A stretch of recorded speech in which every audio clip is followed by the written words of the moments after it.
So hey everyone, welcome back to another quick and interesting tutorial, where in this quick tutorial we're going to discuss how you can change the rendering mode to cycles by defaultly.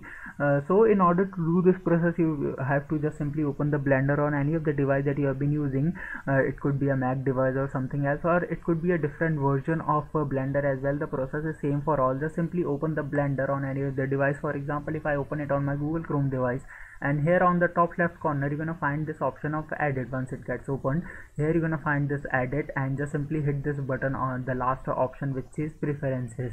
And once it gets open, you need to find this option of file path over the most below of this list on the left window. Just simply click on this, and here you're gonna find this option of system as well. Just simply click over there.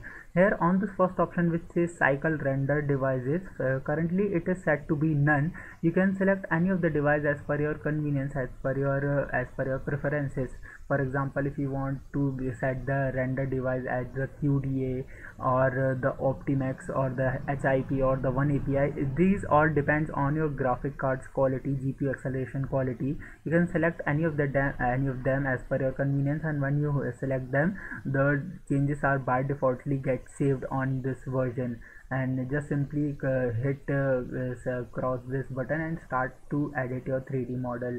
So by this method you can easily change the cycle rendering on this Blender software on your device. Alright, so that's it for this tutorial. I hope this video will be helpful for you. Make sure to hit the like button and subscribe button for having such more helpful and interesting tutorials.